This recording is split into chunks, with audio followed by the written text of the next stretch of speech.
still. Guys. There we go. Uh-oh. I see the comment. There we go. Lagging. Uh-oh. I see the comment. I got lagging. It's looping. I see the comment. No, that's not right. Lagging. Looping. I see the comment.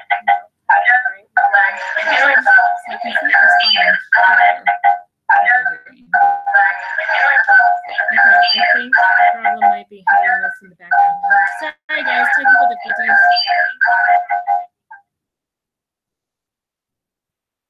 Maybe, yeah.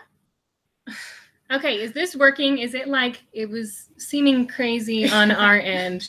Is it echoey and looping and stuff to you guys? Like they can hear us, so that's good. Okay.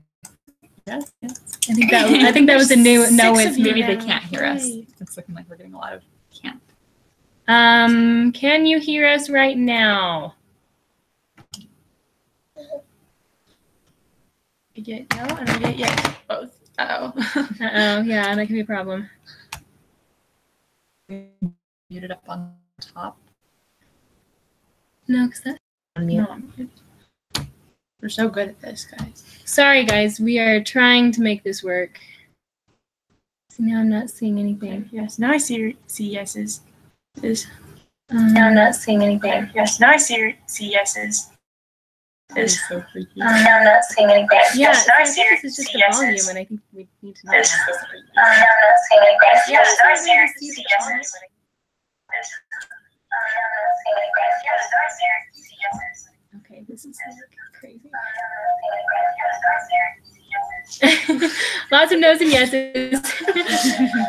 All right, should we just like start and see if nobody can hear us, start complaining, okay? All right, should we just like start and see if I think that's a good idea. start complaining, okay? All right, should we just like start and see that is so weird. This is like really confusing me. All right, I'm gonna move. Let's see if I can move this over so we can still see. All right, I'm gonna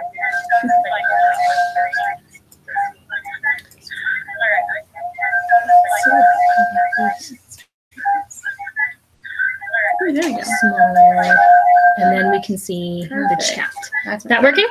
So we're echoing. We are echoing. Okay, maybe I do this need all to the way. turn this up. Okay, is that better?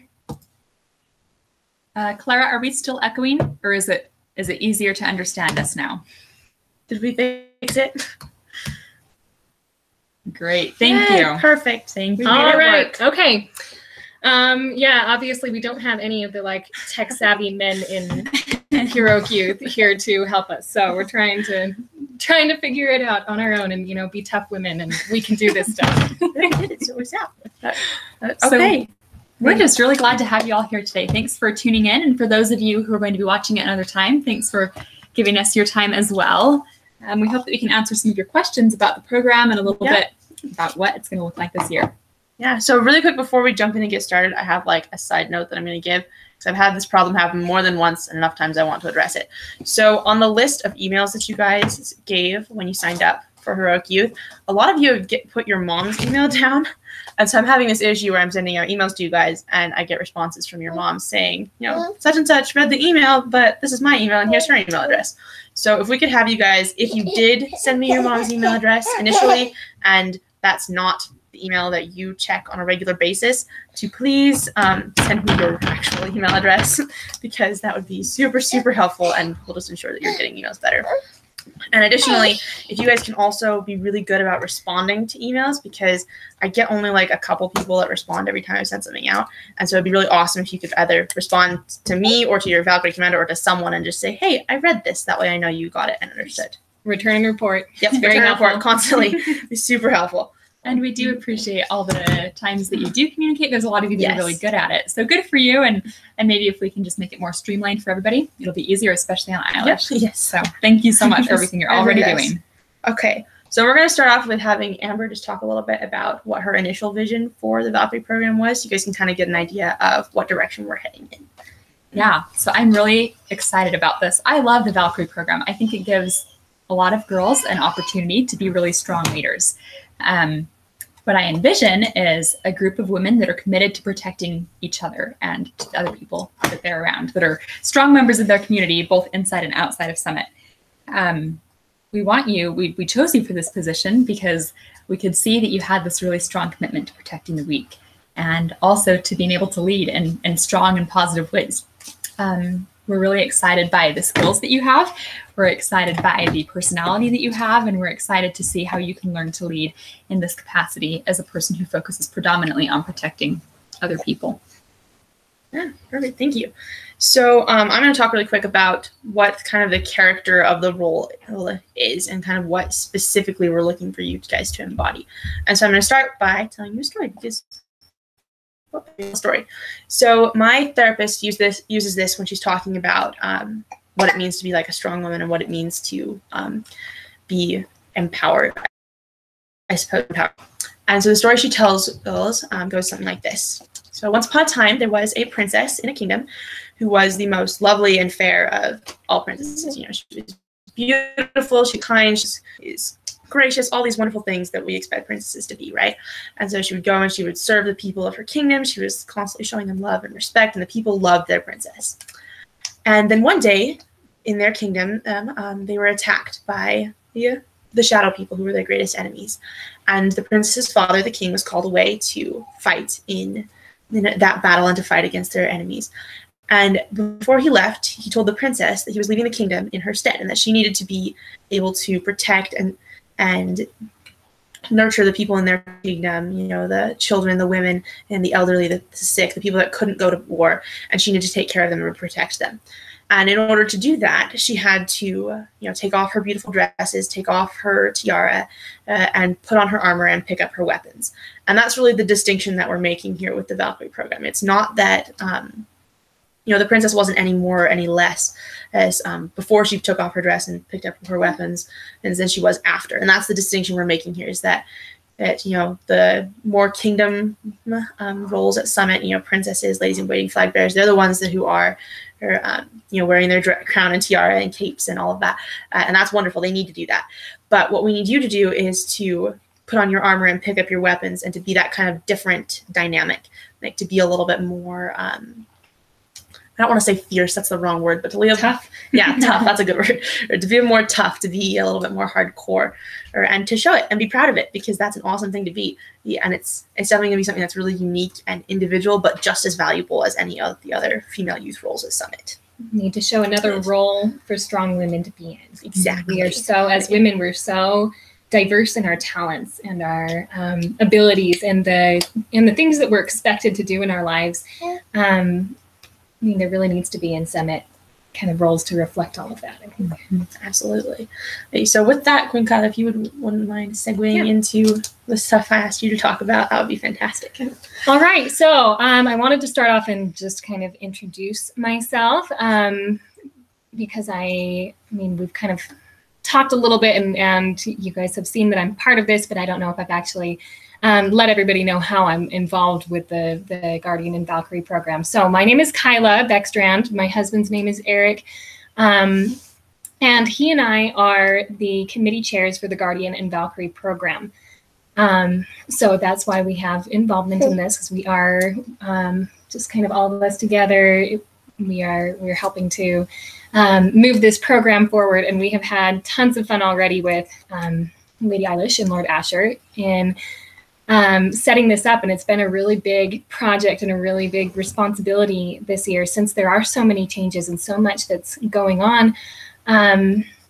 We've just had so much to do in developing this program, and we kind of have got the vision starting out from Queen Amber and Queen Emily of what they wanted to happen, and then we've just kind of been rolling with it and taking it forward. And so far it's been really exciting and really fun. So as you know, there are a bunch of changes that are happening in this program this year. And the changes really that are happening are really bringing this program more in line with developing it into what the original vision of the Guardian program was when it was originally developed a few years ago in the first place. It's always been, the very name of Guardians, and of course this was originally at least the way I knew it. You know, it was originally just the Guardian program, and then Shieldmaidens ended up being brought in. But that name of Guardian, it kind of gives that impression of what it was supposed to be of other youth leaders who are there in the same type of capacity that all the youth leaders are, to be there for the kids that we are helping, for the young knights and the young handmaidens, to be their guardians, to be their protectors, to be there to help them. And this is what we want to be. This is the role that we want to be in. So to go a little bit more into this, also, those of you who were at Hero Quest last year probably remember that my husband Eric and I were the king and queen of Halcyon, and we are still in that role. And so you're probably wondering why the connection between Halcyon, the Guardian, and Valkyrie program. So we didn't really explain that last year. Yeah, that's kind of just been thrown. The way I see it, it's not really, it's not just an arbitrary assignment that has been brought in here. It really is, there's a lot of significance that I see with it in the symbolism of this. And you probably, those of you who remember that we were the king and queen of Halcyon, probably remember also last year as we introduced these kingdoms of the land of Eroas, that each of these kingdoms had an ideal that it held to, and that it strove for. And the ideal of Halcyon that we held was peace. So you might think, when you think of a kingdom that treasures the ideal of peace, that it doesn't make much sense to have kind of a very militaristic weapons, combat training focus in this. But I will tell you how it fit in. When Eric and I were first talking about our Kingdom of Halcyon last year in Hero Quest and this ideal of peace that we upheld, what King Eric brought up was this really firm conviction that peace really is extremely important, and this is such an important ideal to uphold. But you can't have peace unless you are willing to fight for it and defend it. And so that's really become the theme kind of the Kingdom of Halcyon. So I'm going to go a little bit into just kind of the story as I see it of the history of Halcyon, just really briefly. When the kingdoms were created and the High King gave these lands to his children to rule, and Halcyon chose to follow this ideal of peace, they also recognized, as I said, that in order to have peace, you have to be willing to fight for it and defend it. And so the Kingdom of Halcyon ended up developing this very elite military force, and were revered throughout the lands for their skills in combat. This went on for generations, and our Kingdom of Halcyon gained more and more skill, but over time we ended up kind of losing track of the ideal of peace as we honed our combat skills more and more, and ended up using these skills more for our own gain than to promote this ideal of peace, until there was one king who came along and recognized that we needed to recenter ourselves, refocus on this ideal.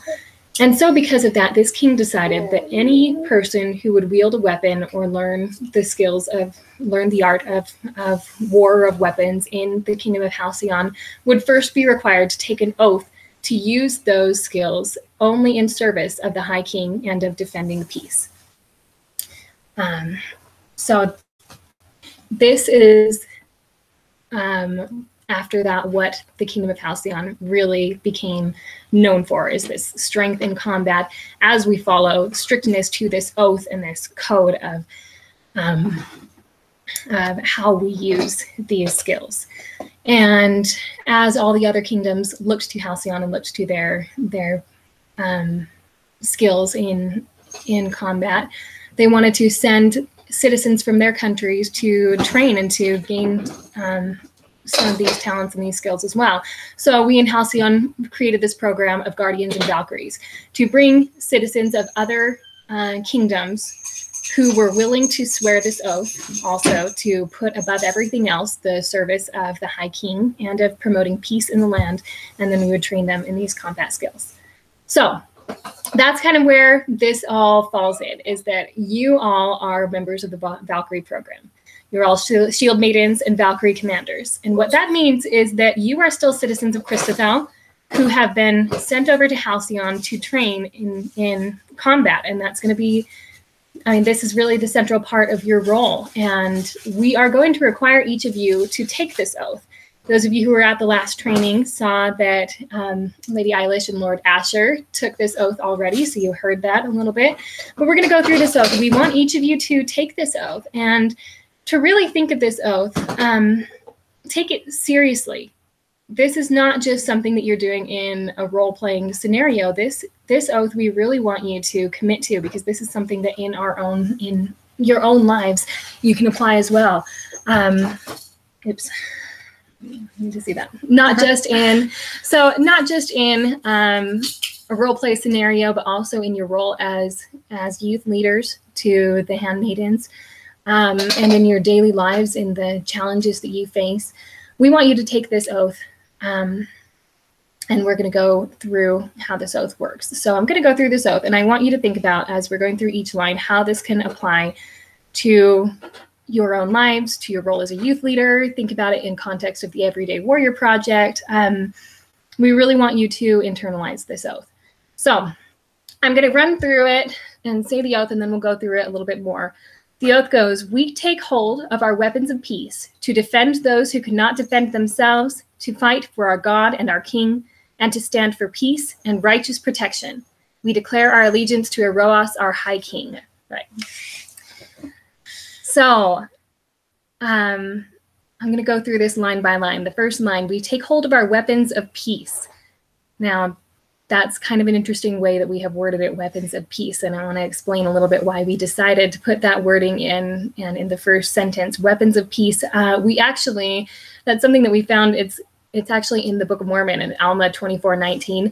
And it's something that Mormon kind of writes and corrects himself and says weapons of peace, or rather I meant weapons of war for peace. But as we were reading that, we kind of came to this conclusion that we don't think it's a mistake that phrase weapons of peace was in there. We want you to think of these weapons that you are going to be gaining the skills and the training for, and that you're going to be helping the handmaidens learn how to use, not as weapons of war, but as tools and instruments to bring about peace.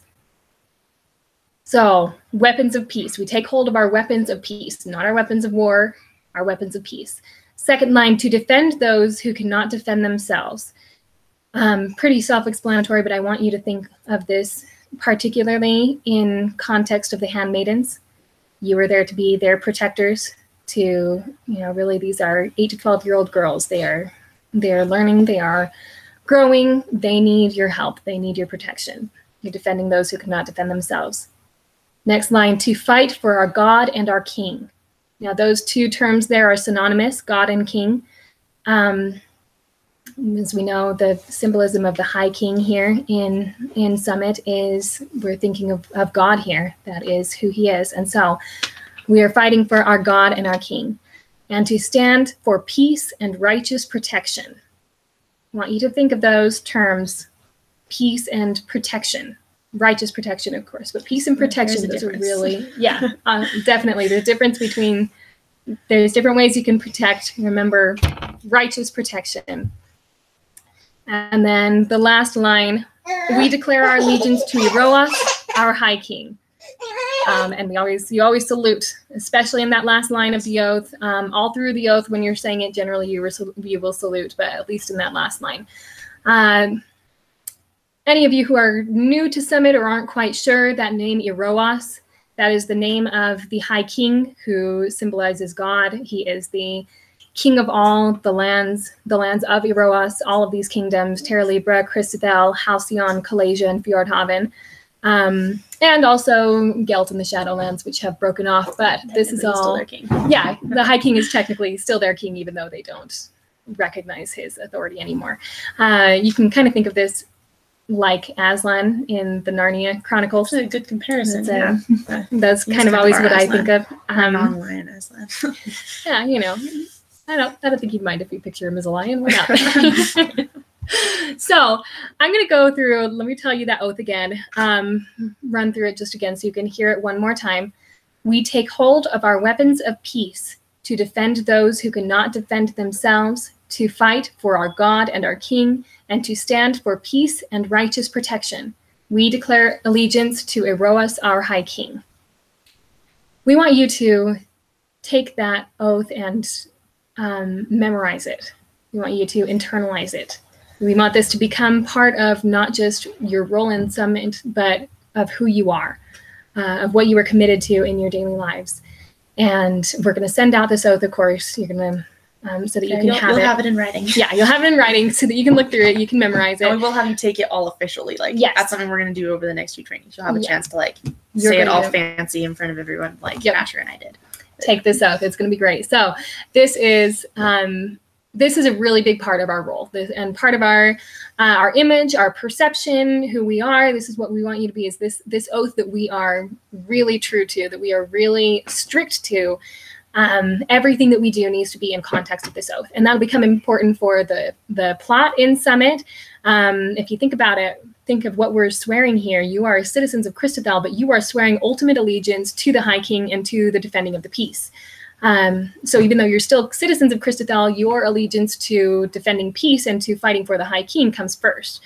That's going to be a really important thing for the handmaidens to understand from you, for them to get that feeling from you, that's where your ultimate allegiance lies. And that's going to dictate a lot of our behavior too, especially in the plot, because we kind of, the idea initially behind this is that we wanted to create a role that, like, it could be frustrating to deal with because, they have this oath and we're always aligned with this oath, but we're not evil. We're frustrating, but we're not evil. Right. So kind of the, coming from previous years, sometimes the Guardians and Shieldmaidens ended up being seen as in a villain capacity, just fighting with the villains and everything. So we're going away from that. You're no longer villains, but sometimes we can be in this sort of opposition role when sometimes agendas or goals may conflict a little bit.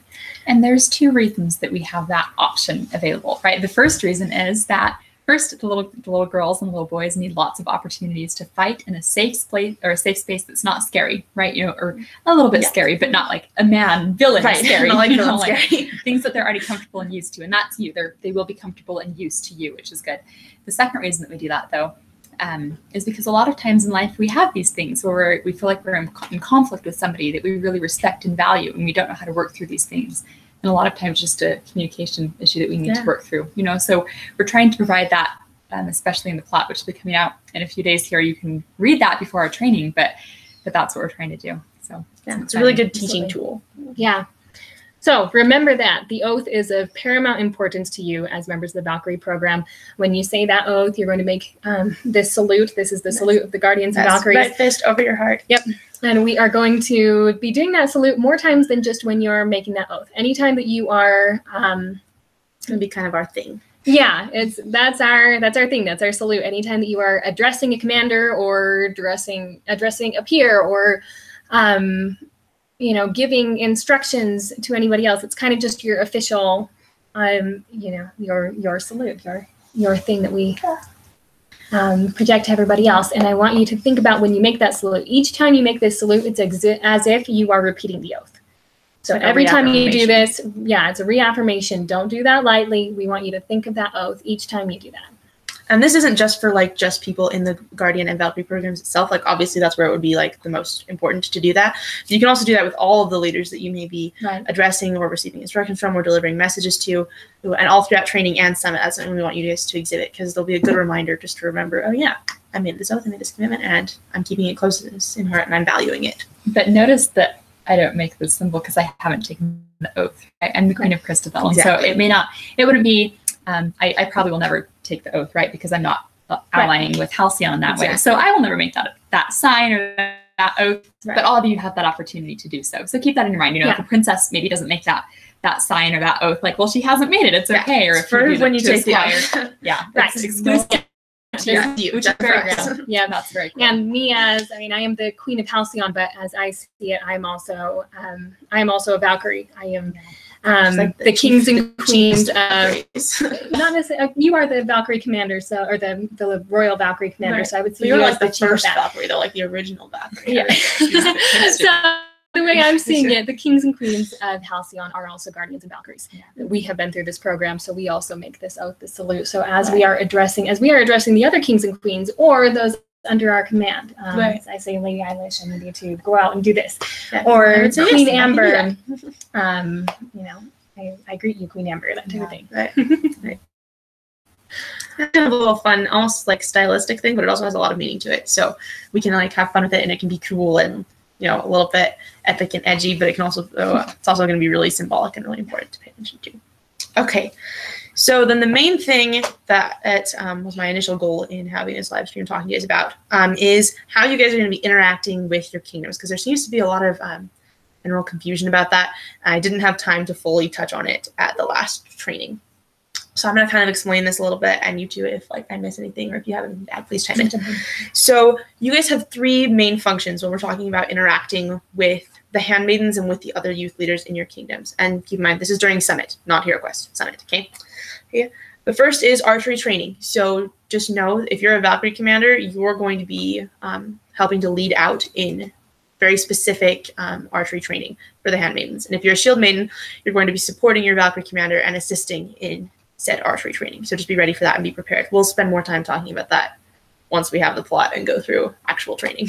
The other two ways that you kind of have an opportunity to do are a little bit more, they're not quite so specific. There's not an aligned time for them, but I think they're valuable roles, and I think there's some value in discussing them.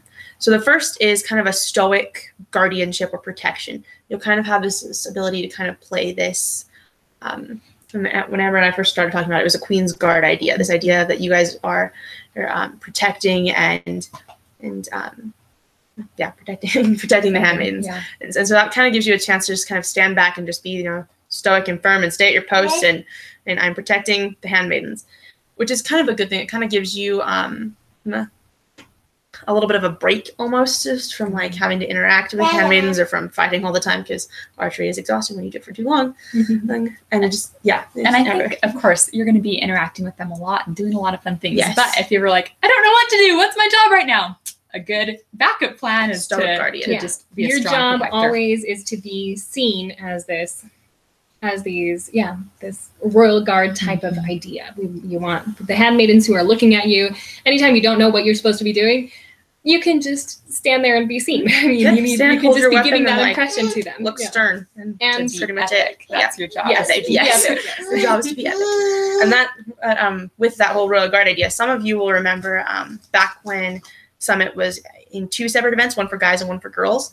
Handmaiden Summit, it had a role called Royal Guards, and those were like the male presence in the kingdom. So they had just young men, and it would fill the role to a kingdom, and that was their position, was that they kind of served as the masculine figure in the kingdom. And the Valkyrie program is kind of taking over a lot of the duties of the Royal Guards. Not saying that they're going for a more masculine role. You are still definitely feminine, but you're taking over the responsibilities of that role.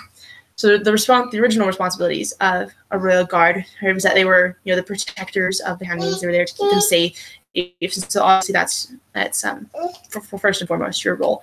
In addition, then the Royal Guards were also able to kind of help give the princesses a break when they needed it. So like the princess could be like, hey, sir, whatever, if you could like lead the handmaidens in a game, or like maybe tell them a story, or just give them a little bit of entertainment, especially during all the downtime, because there's a lot of downtime when Summit is 2 days long instead of crammed into one. And that was kind of this function that they could do. And it was a really big blessing. I know when I was a princess that I was able to have a Royal Guard there. The 1 year I had a Royal Guard, that I could say, hey, can you like play with the handmaidens for a second while I, check the plot, or while I confer with my partner princess. And that was a super helpful thing to do. With that, though, you do want to make sure that that should only happen when the princess requests it, or when someone asks you to. You shouldn't just be like, oh, I'm going to lead the handmaidens and play with them because no one asked me to, I just want to. That's not something that should be happening.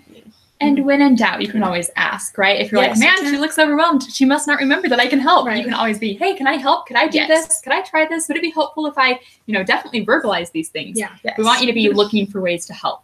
And remember, as you do that, addressing your princesses addressing any roles as with their titles. Yes. Princess so-and-so, would you like me to help with your handmaidens for a bit? Would you like me to jump in and when in doubt, do something for you? Yeah, just always be offering your services as much as you can. Yeah.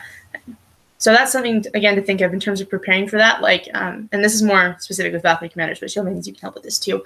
You're like, come up with a couple different games or animated stories, or like someone wants to give like an epic retelling of some made-up adventure. Like, come up with some fun. That would be really cool. Yeah, right? Being seen of this like elite combat force. If we have just like really cool battle stories, adventure stories to tell. Your scar. Yeah, that'd be great. Let me tell you about the time when I fought out the giant fire troll. Troll or whatever. No, but come up with some creative solutions, some creative and entertaining things you can do with your handmaidens when it seems like your princesses are overwhelmed and need a little bit of a break. And those could be weapons things too. Once the handmaidens have their weapons, because you guys know how to, you will know how to instruct and facilitate different forms of weapons training, you can help them with that too. So if they're like dying to just play with their bows and arrows for a little bit, which they will be, especially right after they get them, that's something you can do is princesses can kind of turn it over to you and say, hey, Valkyrie Commander so-and-so, you want to lead the handmaidens in some archery training. And that's the thing you can do. And then the last kind of function of royal guards is that they were really good at see a need, fill a need. So they would pay attention to kind of the more manual labor needs of the kingdom. Do stuff like help with heavy lifting, help with setting up and taking down things, paying really close attention to those needs in the kingdom, delivering messages, that kind of thing. And that's something that I think you guys should be able to handle, no problem. Now, again, never taking over the role of anybody else. Right, like, exactly. Especially in that it just brought to my mind when you were saying deliver a message. That can happen plenty of times, but remember, never step on the toes of the flag bearers, right? Or any other role. Yeah, never get in the way of any other role, as requested or as you offer your services. As it's requested, you can do things. Yeah, absolutely. And I think since this is kind of a new role, and especially since we're making it such a big role this year, that there's going to be a lot of confusion about, like, can I help here? What's my job there? Is this my role? Is that my post? So definitely ask your princess, ask some questions. But also, if you're just not sure or you feel like there's confusion, you can always talk to Lady Eilish or myself or Queen Kyla and say, here's what's happening, and I just don't know what the right thing is to do here, and we can help you to problem solve too. That's absolutely. It's a new program for everybody, so there will be a lot of questions. And always in a spirit of charity, I think. If you're anything that you're trying to do, if it's in a spirit of charity, if you are thinking through righteous protection, helping in any way that's going to be not superseding anybody else's authority, but going to be helpful to them and going to be in a support role to others, you're probably pretty well off. But yeah, definitely you can run things fun. That's kind of how I view my role in relation to Crown Princess Sunny, if I've been paying attention to this, is that there are assignments that I've been given, but then I also make sure that I ask her if there's anything else I can do, and it doesn't even need to be like a specific thing, like, do you need help with this?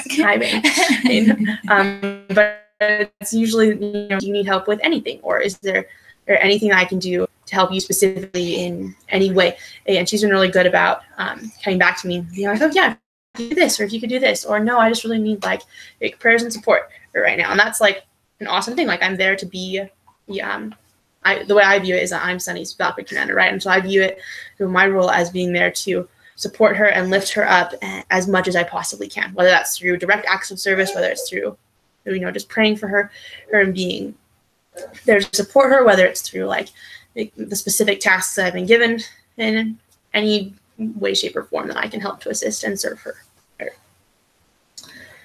So with that, let's open it up for questions. So those of you that are watching, if you have any questions, you can go ahead and put them into the comments, and we'll try and answer them as best we can. First question, yes, we can definitely email the oath to you. Yes, we will absolutely do that. Yeah. I will send it out, I promise. And actually, that's another good thing to bring up. Thank you, Heather, for reminding me. So be on the lookout for an email from me in like the next 2 days or so. I'm going to send out an email with some more detailed information about training. And so we'll pay attention to that. There'll be another document like the first one that I sent you, and you'll want to read through it in addition to the plot before Summit. And if your mom has been getting all the emails, this is a great time to change things up. Yes. So if you would like to receive these emails personally, which we would recommend, then email Lady Eilish. She's been emailing your mom this whole time, so you have her email accessible. So just email her with your correct email, and then she can start sending you that information. That would be super, super helpful for me. And I had a thought, just speaking of the trainings, we definitely want to emphasize to all of you that with the next 2 trainings that are coming up, you all are required to come to at least one of the trainings. And if you can make it to both, that's great. Obviously, it's not required of you, but you do have to come to one of the trainings. I was just thinking about, as we were talking to Lord Asher at one point, he had a little bit of concern, especially with the Guardians. I don't know if it's as much of a problem with the Valkyries, but he had this concern that a lot of the Guardians had the attitude of, oh, we're Guardians, we don't really need to come to the trainings. That is so not true. Everybody has to. You are required to come to the trainings. You do not come to at least one of the trainings, you will not be allowed to have a weapon at Summit. Just fair warning. Basically. There's so much that goes into weapons training that, yeah, you need to be there.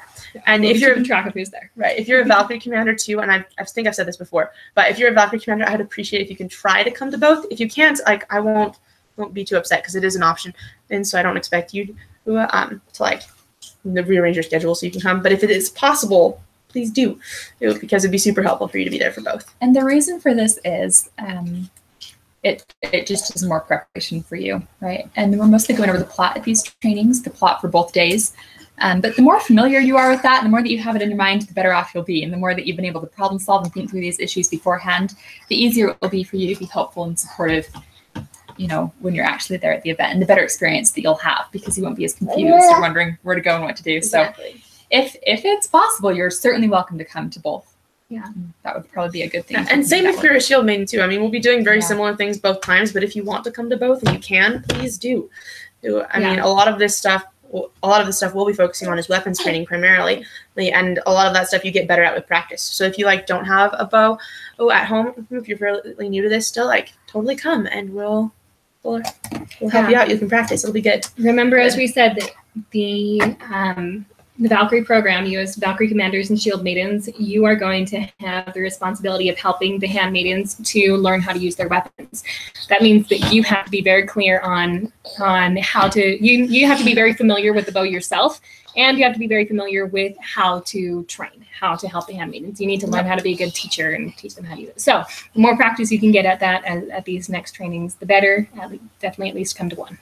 So I'm seeing questions about when you're going to get the plot. We're doing it differently this year. We're going to send out the plot in advance of next week's training because usually we come to the training and we all read it together and we say, and then you do this and then you go there, and it takes a lot of time and people always have a lot of questions. So we're going to send it out to you. We are, King Jared and Queen Emily and myself are writing up the final details right now. In fact, that's what my husband is working on right now at home. So our goal is to get that plot in your emails by tonight or tomorrow at the latest. So you should have that really soon. Please do go through it, print it, read it, mark up oh, I'm a Valkyrie. This goes here. Oh, that's my roller. Oh, I have a question about this. That's a good idea. Right. But you should be getting that within the next few days to have that already in your mind before a training on Saturday. Yeah, next Saturday. I think that's going to be very helpful. All of us being very familiar with the plot beforehand. And again, another just to tail end off of what you said, do mark your plot up. I cannot emphasize how important that is because that'll give you the opportunity when we come to training, because again, this is such a new program with so many new ideals that you'll be able to ask questions about it or to voice concerns or stuff like that. And we'll kind of be able to see more exactly how it's going to work. We have another question here. What does it say? How exactly should I address each of the leaders? Ooh, okay. So that's a good one. In the first document I sent you guys, which I'll probably send it again just because I sent it to some of your moms last time. I had a little, it wasn't exactly a chart, but a little list of titles, and it's pretty easy. So king or queen is obviously, king, queen, and then your majesty. The princesses are your highness. Master Knights, I don't think you would call them your highness, so I don't. Just sir, or my lord, I suppose. I don't know. Yeah. And then any of the other roles, it's basically just lord or lady, or sir for the boys. It's pretty basic, except with the exception of I would use commander for Valkyrie commanders and squad leaders. That's the one difference. So use commander there, but everywhere else it's either lord, lady, or sir. So let's break this down, specifically how would this work. So we have, in fact, can I use your book, Hyla? Yeah. I'm going to give you some names to go with this so that we can make sure we understand how the system goes. Wait, someone says we were frozen. Did we unfreeze? Uh-oh. Please? I hope so. Can you guys hear us? If not, that might be sad. I mean, it looks to me, looking at this, that it's going. Oh wait, yes, okay. Okay, Those we're are in good. person. Good. Marvelous. I was a little bit of a panic there for a second. Oh, sorry, my baby wants to hit this paper. Okay, so okay, let's say that you are a shield maiden in purple. Okay, so you would Some say of your Queen shield Amber and maidens King first, Jared. so. You also have Queen Kyla and King Eric. And then, of course, you could always refer to Queen Emily and King Richard as well. So that's how that's taken care of. Then if you're in purple, you also have some princesses, right? So you have Princess Cassidy and Princess Rachel is how you would address them. You have two ladies in waiting. So you have Lady Kate, Lady Mandy. Now your flag bearer, you usually don't address that with any kind of suffix or prefix beforehand. So you would just say true. True Garner is your lady in waiting. So you can just address her directly with her name. Then when you get to your Valkyrie commander, it's Amelia, right? So you would call her Commander Amelia. Commander Amelia is who you have in purple. And then again, when you get to the shield maidens, like a flag bearer, you would just use their first name. So we have Amanda and Carly, right? Those are the flag bearers in purple. Does that answer that question? Shield maidens in purple? Yes, sorry. Yes, the shield maidens in purple. So that's pretty much the gist of it. It's pretty easy. And when in doubt, just use lady or sir. Yeah. And that's pretty easy. Yep. Or my lady or my lord, because those are more fun and medieval, I think. Yeah. And the reason behind having you use all the titles is, again, just because we want to emphasize this more very honorable, very respectful, almost militaristic kind of a feel to this program. And we want there to be like that your honor and your respect and your character matters so much to you that you want to emphasize it to everyone you interact with, not just people within the Valkyrie or Guardian program, but with everyone. So people in your kingdoms, stuff like that. And that can even extend to like the handmaidens as well, to address them as handmaiden such and such. Like, I mean, that'll make them feel really good about they themselves will love too. it. They will love you if you address them by their titles and call them my lady and stuff like that. They will be all over it. Just because think how cool it would be to have like these weapons experts that come in and then they address, you as an 8 to 12-year-old girl the same way that they address all the other leaders. Like, that would be awesome for them to see. Yeah. Can we wear a dress on day 1? Ooh, that is a good question. I'm gonna say yes. Yes, ma'am. Yeah, you can wear a dress. That's great. You can wear whatever you want on day 1. And then all the costume suggestions and regulations that we sent out to you guys is those ones only really matter on days 2 and 3, because that's when we really need to look like a uniform body. Not that you are going to have your individuality in this. Obviously, you're creating your own costumes, but we do want you to be distinct. Yes, there's a specific thing. So we got another question about what the dress code is again. I'll send out. It's on that first document I gave you, all the specifics. Basically, on days 2 and 3, day 1 you can kind of do whatever you want. You can wear pants day 1, you can wear a dress day 1. Whatever you're into. But days 2 and 3, the dress code is to wear pants of some sort, and they better not be jeans or like slacks or leather pants or anything that you will overheat in. So leggings are a good idea, jeggings are a good idea, fitted slacks. Pants are easy to move in and preferably fitted, just because loose pants are harder to move in. And a blouse of some sort. So I'd prefer not like a t-shirt or some kind of blousey tunic thing. Basically anything as long as it's comes to above your knees is fine. So don't go longer than knee length on those. I'd recommend like a belt of some sort to hold said blouse in place, and an arm guard and good shoes. And that's all that we're requiring of you guys. But in the document that I sent you out, it has the list of all the stuff that's required, all the stuff that is explicitly not required, because there are some things that we don't want you to do, and then a lot of options and suggestions for that. There's also a link for a Pinterest board that's go to the Pinterest some board. Suggestions. Yeah, look at that. That gives really good ideas. I love your Pinterest board. Awesome. Thank you. And as always, we want the costume to be something that's fun for you, something that helps you to feel part of the group, but we don't want it to be something that is a major stress or extremely expensive or something that is really worrisome for you and your family, right? You don't need to be like, I have to have black pants that are made of cotton and a white shirt that's fluffy, and I have to have, that's okay. It's okay if there's some variation. We just are giving you guidelines so that, some things that we think would make sense and some things that we think are a good idea, and then you have freedom and flexibility within those guidelines, Right. based on your own circumstances. And that's why we've made those lists really flexible. So you can go like, if you want to go all decked out and epic and fancy, you can. And if you want to go super simple and basic, you can. Right. And then there's a lot of wiggle room. We have a lot more wiggle room in terms of costumes, I think, than like, princesses and ladies waiting. It's always like a dress and good shoes, because we can have a little bit more fun. And if you have any questions about costuming, anything that you're not sure of, bring it up with your Valkyrie Commander first off. Yes. And Valkyrie Commanders, if you're unsure of anything, bring it to Lady Eilish. Yes. So, what shade of green and do we need arm guards? I don't know if we're providing them. I am requesting that you all get one. So they're pretty easy to make if you can make them yourself. And I actually have a pattern for one that I will send you. A tutorial Yeah. on how to them if you'd like to make your own. Yeah. You can buy them pretty cheaply online too. Yeah, I think the ones I got were like $15 online. It was really nice leather, and I got 2 of them too for $14. It was really nice. So you can buy them online if you want, or like I said, you can make them. It's super easy. You just use like a little bit of fabric, ribbon, and like cardstock, and put them on. Super easy. So, can you do Your war paint? shape? Yes, you can. Oh yeah. And that's something on the list, as long as it's not like tattoos. War paint's Yeah, fine. you don't want Or, it. we don't, coloring too. I'm thinking stay Yeah. away from black, red, those type of things Yeah, that might no give the black, impression red. of Belt or Shadowlands or Huntress. Yeah. You don't want to have that type of look. Okay, so then we got a couple questions here, so let's go through some of these. So do you need arm guards at the next training? That's a good question. And, I would say yes if you want to. You don't have to. We're going to be training with handmaiden bows, and it's really hard to snap your arm on a handmaiden bow, especially if you're bigger than a handmaiden. So I'd be more concerned about you having those during Hero Quest and Summit, because then you'll have your full size bow that's meant for you to use. Yeah. So I'd be more worried about having it then. If you want to have one by the next training, you can. I won't tell you not to, but I'm probably gonna wear mine at the next training just because. If you have it, you giant can bow, definitely bring it, but it's not imperative. Yeah, it's for not the next required for the next at all, training. so You should you're be fine. And then, what shade of green should we wear? So I've kind of just said, as long as it's like pretty pastel-y green, you're fine. So if you want to go like dark pine green or like olive or like Christethel green, like you're good. Sage, So as long as it's not like neon. Yeah. That's what I don't want. our goal with Christethel always is to wear shades of green that look like you might find them in nature. Yes. Right. So like this that I'm wearing right now would work, or I mean, there's a huge variety of colors that work.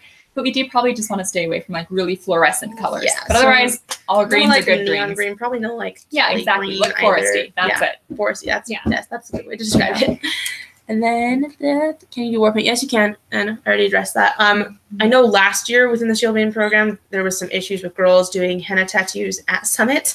That's where I draw the line. So I would say don't do, unless you put the henna on before Summit, and don't bring it with you and share it with other people. Well, Yeah, we're not going to have. I would stay away from We're that. not going to Yeah. have all the downtime like no. there has been before. Yeah, We're no gonna temporary tattoos at Summit. But if you want to do war paint or anything fun like that, like go for it. I think war paint is awesome. But again, let's just stay away from black. Yeah, no black. Red. war paint. It should be. You should look glamorous and epic. And one thing, and that's something I also include on that Pinterest board there, gold war paint is a cool thing to do, because it's not, the villains tend to do more black, like full facial war paint. I don't want to see that. But if you want to do like fun gold war paint or green war paint, that is fun. Elf, Right. fairy, Yeah, elf, fairy, Robin Hood. Robin Hood, Yeah, that's that kind type of idea. Robin Hood is our. Robin He's our Hood is my favorite. inspiration. for the Valkyrie program. Okay, I'm seeing lots of Yay, good, good. happy I'm glad you things guys are about excited about costumes. this. Good. Do we have any more questions about costumes, or can we move on from Is this that kinda topic? it? Or do we have any more questions in general? That's a better question. That's true. We're just about done here. Yeah. If you have any other questions, ask them now. We're going to start wrapping things up. As we kind of going for a little bit now. And What about glitter? you can wear as much glitter as you Yeah. want, darling. Totally. I will not stop Oh, you. yes. As long as it's not black glitter, I don't care. But wear as much glitter as you want. Because and the main thing we're going for here is we want you to be like tough and adventurous and like look like you've been living out in the woods of Halcyon, picking off things with your bow. But we also want you to look really feminine and to feel really feminine. So even though you're not going to be in a full dress with like long drapey medieval sleeves and all that, you can still feel like you're feminine. You can still feel like you are in a very glamorous female role. Is probably our biggest goal of costuming. Yeah, So yes, we glitter don't is an want to look option. Go for glitter. masculine. We want to look like tough females. Yes, you can wear a corset as long as it's not like a immodest or like slutty is the right word. As long as it's not a slutty corset, you can wear a corset. Yeah, we always want you to be dressed in a way that's comfortable and fits you well, and you can bend over and not show things. You want to make sure that you're always modest and covered. So watch out for that. And Yeah, we're that at actually that. brings up another point. So, and Kyle and I, we talked about this a little bit, but this is a good time to at least bring up the idea. So as we get closer to Summit, what we're actually going to have you guys do is take pictures of you wearing your costume, front, side, and back, and send them to your Valkyrie Commanders. And then Valkyrie Commanders, you'll do the same with your costume and send them to me. And if there's any of your Shieldmaidens costumes you have questions about, you'll also send them to me. Because we want to make sure that A, they're modest, and B, that it's something you'll be able to move around in and be comfortable and not overheat in, and C, that you're also representing the Valkyrie program in the correct way. We don't want to have anyone that looks, too villainish or looks not quite exactly in line with what we're looking for. I've had to do this for years when I did ballroom dance. We always had to send pictures of our costumes into competitions for the same reason, or into our when I was coaching, I actually had to send pictures into the head coach of what my team was going to wear, and so that is so the easiest way to do this, because Yes. it's sad to change a costume that you love after you've got it all finished. Yes. So the best way is to consider these guidelines really carefully before you make your costume, and then send pictures. and maybe then we if can you just have say, a "Give it a thumbs question up." about something, you can ask before you make that thing. Yes. It's really That's a good sad to idea. make a costume and then not be able to wear it. Yeah, Right. and we'd hate to tell you no. So I would really appreciate that to be just like a double checking that everyone's good. That makes sense? Okay. Let's see. Can we dye your hair? If you want to. So I do have something on that. Yeah, I don't know about that. Sorry, maybe it's all over. We have a standard. The Master Knights always have had a really high standard for their dress and grooming, and we're implementing a lot of those standards here as well for the princesses. And the same thing will apply for anybody in the Valkyrie program. So you may dye your hair if it's a common color. So like natural black, color. brown, blonde, all those things are fine. But we are probably trying this year to stay away from pink, purple, blue, Don't do that. any kind of color that is I know. not occurring I might naturally. be okay with you like spraying in some color. Like if you want, like what would you love? We are staying away from that. Okay, we're staying away from that yeah. too. Okay. Yeah. Okay. So let's good, go with- good question. Yeah, Thanks dye for your hair asking. natural if you want to, but like mine is dyed red, and red is not my natural color. I wish it was. But yeah, so I'd go for that, but maybe not like.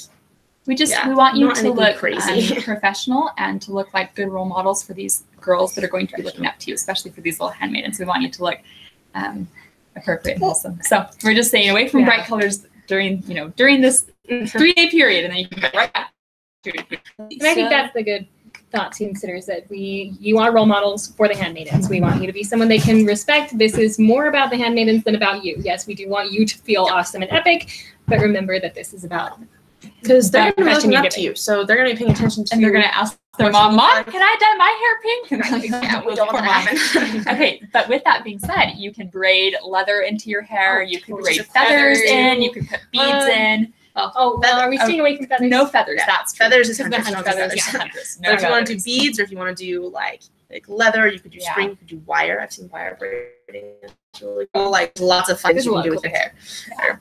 So then I've got a question about, could you link some good shoes or boots on Amazon? So I have a general suggestion, and then I suppose I could link for a couple. I found a few online. And so hiking boots are my initial recommendation, just because they tend to look a little bit classier than like fluorescent pink tennis shoes. But if that's all you have, wear your fluorescent pink tennis shoes. I will love you either way.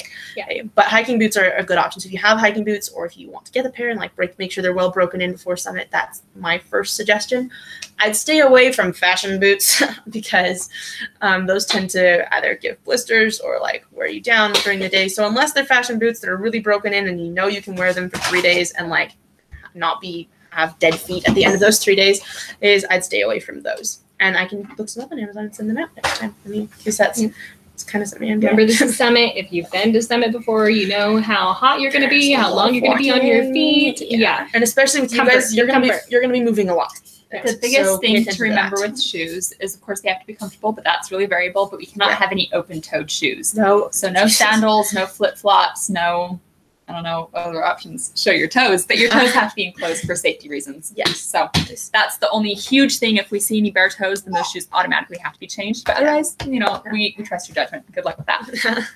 And just again to keep in mind, you are going to be moving a lot. I mean, in addition to like the general walking and stuff like that, you're also leading them through some very physical archery training. You'll have to participate in battle at some point, so you want to make sure that you're prepared for that. And just in general with your whole costume, like that's why I recommend leggings over jeans, because you can move in that, or making sure you have a shirt that you can move in, or if you are wearing a corset, make sure it's one that you can like breathe in, because I've worn corsets before that I have not been able to breathe in, and it's not a pleasant experience. Don't do it. So I think we're getting really close to the end of wrapping things up. Yeah, and it looks like most of your questions are about costumes. Yes. So please think about it. Go back and look at the guidelines and then Yes, I email sent them all to Eilish you. directly if you have specific questions. Or, well, email your commanders. yes, that's Commander first off. first. Chain of command here. And if your commander doesn't know the answer, then they can email me and we'll figure it out.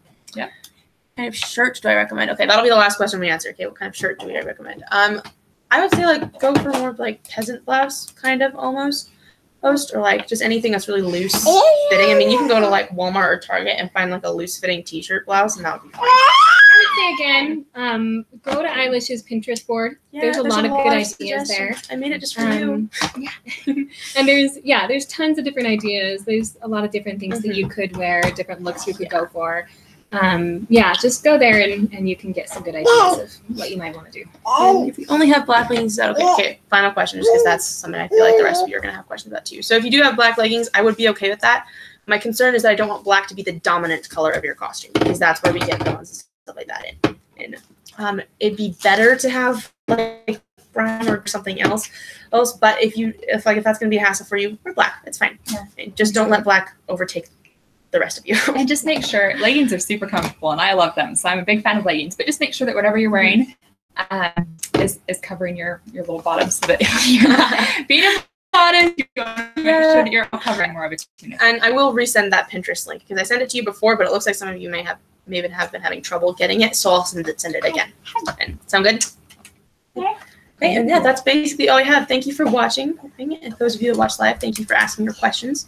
Hopefully this has been a helpful thing for all of you. And we're going to post this, so feel free to go back and watch it again. Please watch it. Didn't watch it live. Yeah. Yeah, so a lot of the content. I think we did a good job. Okay. Okay, then we will see Thank you all you. on Saturday at the training next See Saturday. you then. Watch for that plot.